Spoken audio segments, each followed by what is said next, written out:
So all I was doing right now is just evaluating him. Now, this is an interesting lesson. It's a very difficult lesson in the sense that I'm going to take you off the table. I don't mean to say it's difficult in the way that you can't handle it. It's a different concept. I will use off the table quite often, especially when a child's having issues with their lower backs, that I float the legs and stuff off the table because of the way the body addresses gravity. But when I'm dealing with a 180-pound man or whatever, like I can't necessarily throw his legs off the table and see how he relates to gravity. I have to stay more with a propping situation. I really like this technique. It was actually done on me years ago by Alan Quistel, and I stole it. He didn't explain it to me, but I just thought it was just the most amazing feeling. So, but it's the same principles of what I've already been teaching you with the head. Like right now, I'm just doing a basic evaluation with him on here. But what this is going to teach you, and you have to be very careful with your students. Now, I only have about 3 of these chairs too, so we'll have to just share a bit as far as propping out. But actually, that might work with pillows on the higher table. So, okay, so we've got 4 tables. So that should work. We'll have to share a bit. But what this is going to really teach you is to start how to hold a head. Okay? Holding a head is just, to me, holding a body part. One of the things that you guys really, where you're learning with the touch part, is how to work and not see, like even all of this, I'm just sliding my hands underneath his head. I'm just starting to prep him to get him used to my hand. I'm coming in. See how the width of my hand this way is different than my fingers here. Do you mean? So just the palm of my hand, how I'm getting him used to the structure of my hand, because my hand has proportions, his head has proportions. But in this position, what I'm going to start to do is actually lift his head and then take the chair out. So for some of you are going to be like trying to hold a watermelon. I don't want it to think like this. I want you to start looking at the way I'm propped. So I'm used to my certain shoe height. This is where some of you, when you start working, if you're going to work in bare feet, then you're going to stay with bare feet. But if you want to start, like Donna, you know, she might be fine being here in these shoes, but as far as working, get used to your proportions, maybe more in a sneaker. But if those are fine for you, then carry on. It's all what you're used to, you know. I've been talked to that I don't ground myself properly because I don't have my bare feet to the ground. I said, well, they wouldn't be the ground anyway. I'm going through formaldehyde and carpeting and then concrete. I mean, like what that presence, I really just don't. I believe I'm a very grounded person. Like Amber was just saying, she's just realizing my schedule. Like, when's the last time you've had a day off? And then this is where Diane will be like, never. You know, I work 7 days a week. Now, I don't do 9 to 5 7 days a week. Saturdays and Sundays I'll just do in the morning. And I'm not going to see you because you're, you know, you just want a lesson. If you can go to Massage Envy. You know, I'm here to actually help high needs, or if you've suddenly had a massive car accident, I might say, okay, I'll bring you in on a Saturday, because I just don't have enough hours in the day. But I do not, I do this, and then last night I was up till midnight doing files, so it's just, it is what it is, and it's not a complaint. I love what I do, but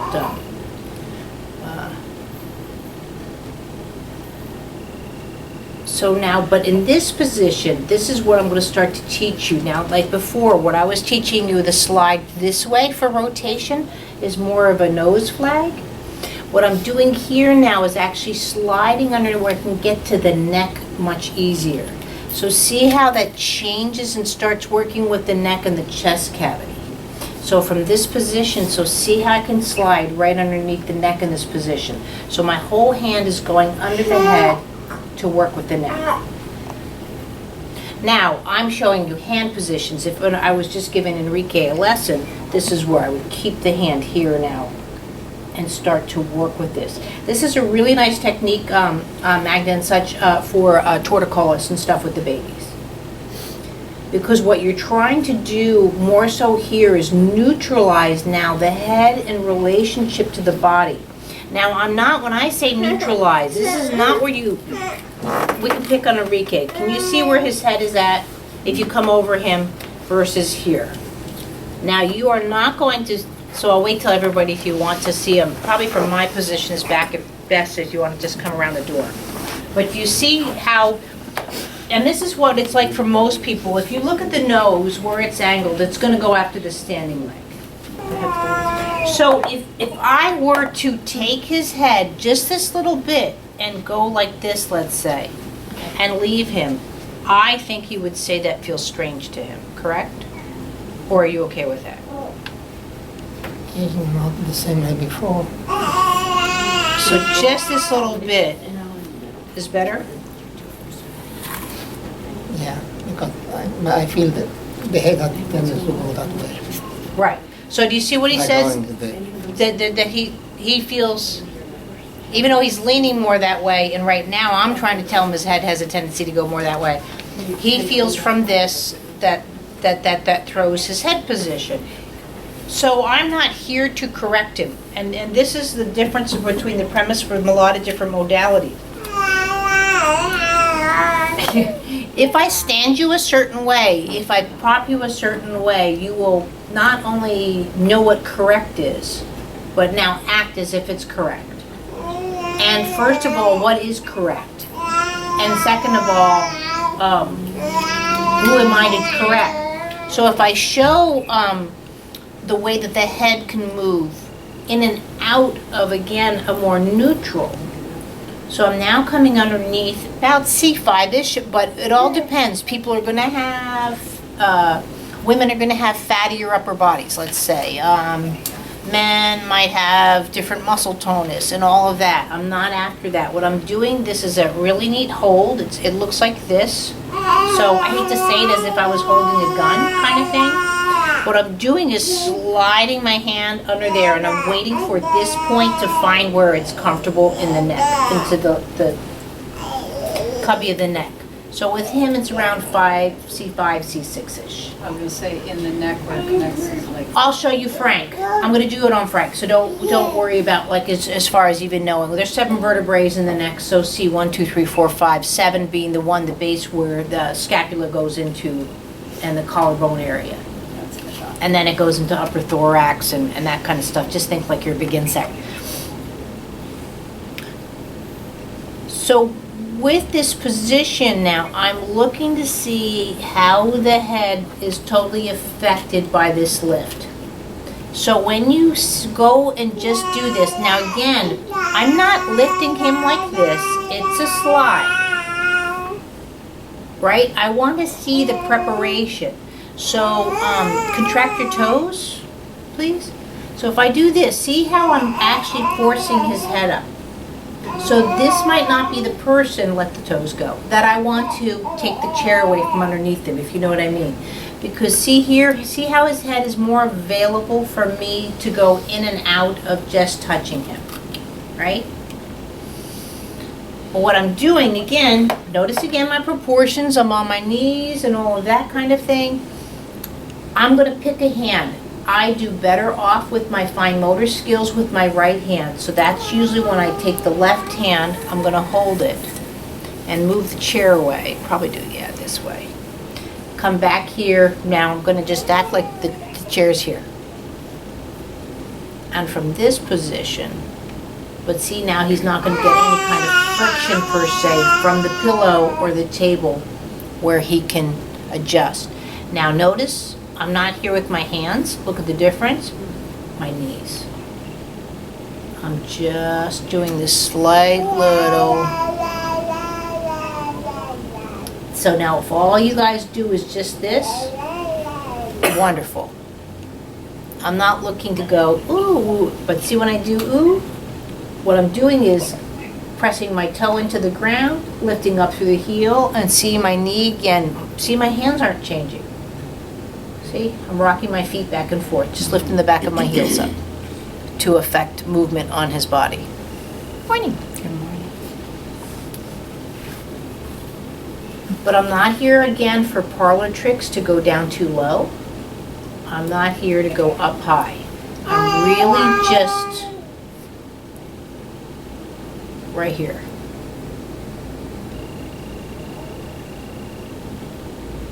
Your hands are still in the gun hold? This hand is right here like this. Okay, So not really. because it's just a really nice hold. If I was here, had to go under it more, do you see where I have to go? See how my shoulder throws me off asymmetrically? And if I was here, he might feel, especially if my fingers aren't, now again, see, I'm not grabbing his hand, but in a lot of people, he might feel like if those fingers start to slip out, let's say like this, yeah, see? You know what I mean? I want him to feel secure. I don't want him to exaggerate neck muscles that he doesn't have to.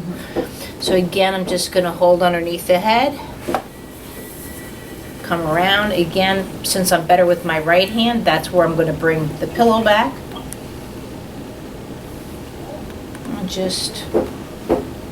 And then just go back to work.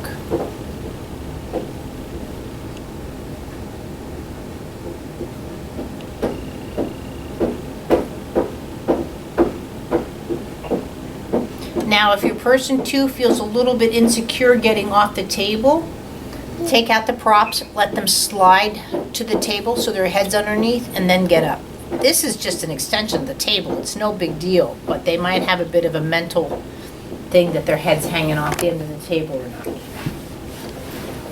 But just think of the water, pouring the water, all of that. It's just a real easy. So literally all you're doing is this.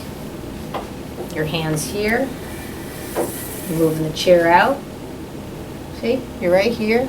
And just feel what it's like to move the head.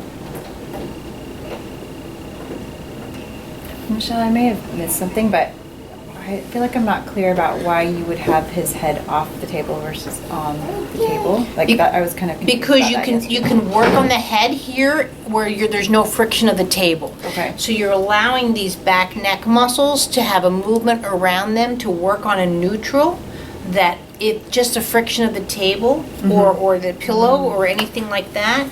So see here, see Right. how there's a friction, right? But what I would do is I'm just getting used to using the body off the tables. Like let's see if I was working with Solis on tummy time. He would be, I pick on Solis, I mean both kids, but you know what I mean. Sorry. But when they're on tummy time, especially with him because of the neck, it's a lot of tension on that lower back. So if his legs were somewhat off the table, it allows him to play with coming up more, let's say, in all fours, where he has that cantilever. So any kids with, let's say, severe CP2, I'll tend to, or I did it with Benjamin. Benjamin was in my lap off the table working on the crawl, and I only had his hands down.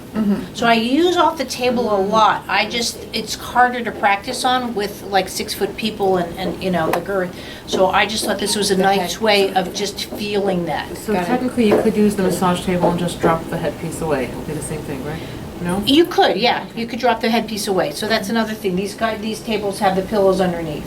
I just, don't even think about that because I use homemade tables. So, And in terms of, as you're rotating the head, in terms of what we discussed about the axis of rotation, you're thinking of the central axis. so again, you're still thinking of the hands. In this position, it's a lot different. Look at me with my knees. Do you see how that separation of my knees as I rotate a little bit brings my hands and brings my hands. So if I'm here just using my knees, it's going to automatically rotate my hands. That should be more than enough versus you trying to manipulate someone's head.